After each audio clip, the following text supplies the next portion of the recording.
Mvua iliendelea kunyesha kwa nguvu katika barabara za Nairobi.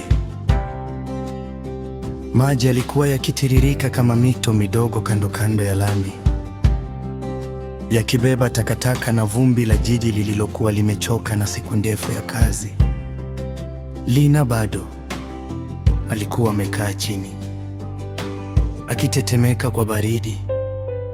Hakuthubutu hata kuinua macho yake kumtazama yule mwanamume aliyeshuka kutoka kwenye lile gari la kifahari,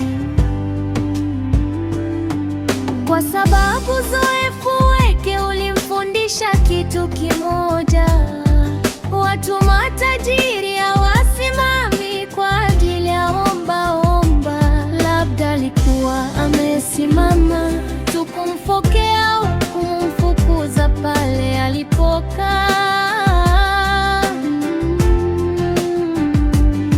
Lakini hatua za yule mwanamume zilikuwa za polepole, tulivu. Viatu vyake vya bei ghali vilipiga sauti ndogo kwenye maji ya mvua alipomsogelea. Alisimama mbele yake kwa sekunde chache, hakusema chochote.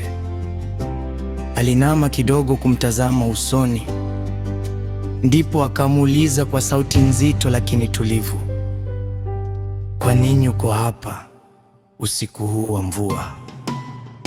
Lina alinyanyua macho pole pole, macho yake yalikuwa mekundu kwa ajabu na huzuni.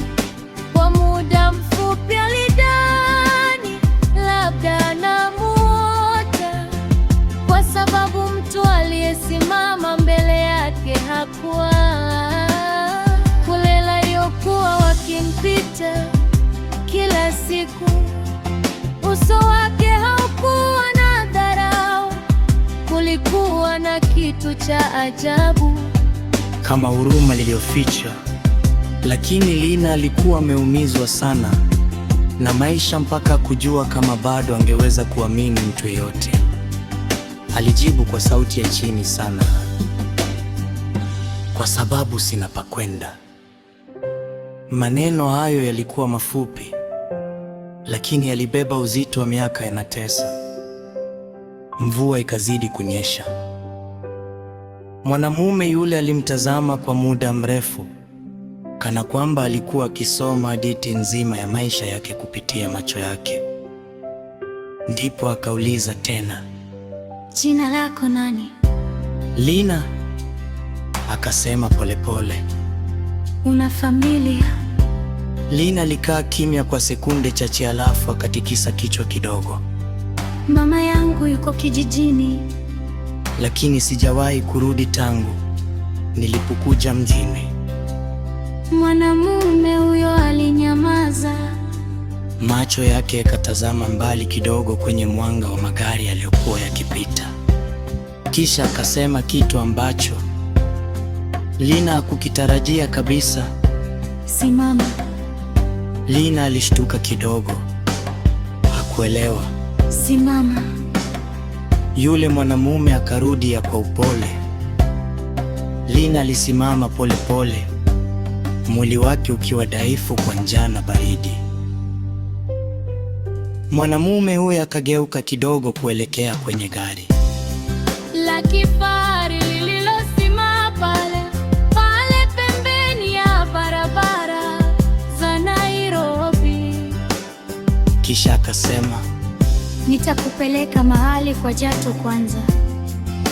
Moyo wa Lina ulianza kupiga kwa nguvu. Hakuweza kuamini alichosikia. Maisha ya barabarani yalikuwa yamemfundisha kwamba ahadi nyingi huwa mtego. Kwa sauti yenye uoga kidogo akauliza, kwa nini unanisaidia? Mwanamume huyo alimwangalia tena, kisha katabasamu kidogo, tabasamu la mtu aliyekuwa na kumbukumbu nzito moyoni. Akajibu pole pole, kwa sababu miaka 20 iliyopita nilikuwa kama wewe. Lina alishangaa, alitazama lile gari la kifahari, akatazama koti lake la bei ghali, halafu akatazama tena uso wake. Haikuonekana kabisa kama mtu aliyewahi kulala barabarani. Lakini kabla hata apata nafasi ya kuuliza zaidi, ghafla gari jingine lilisimama kwa kasi nyuma yao. Mlango ukafunguliwa kwa nguvu na watu wawili wakashuka haraka, wakimkimbilia yule bilionea. Sauti moja kali ikasikika, Bwana, tumekutafuta kila mahali. Lina akashtuka,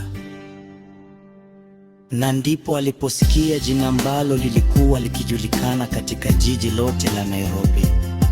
Lee Agrian Kadri, kuna tatizo kubwa sana kwenye kampuni. Lina alibaki amesimama pale, moyo wake ukidunda, kwa sababu kwa mara ya kwanza aligundua kitu kimoja. Mtu aliyesimama mbele yake hakuwa tu tajiri, alikuwa mmoja mabilionea wakubwa kabisa katika jiji lote, na bado alikuwa amesimama kwenye mvua kali kuzungumza ombaomba kama yeye. Lakini Lina hakujua jambo moja muhimu sana, kwamba kukutana kwa usiku huo hakukuwa bahati mbaya kabisa.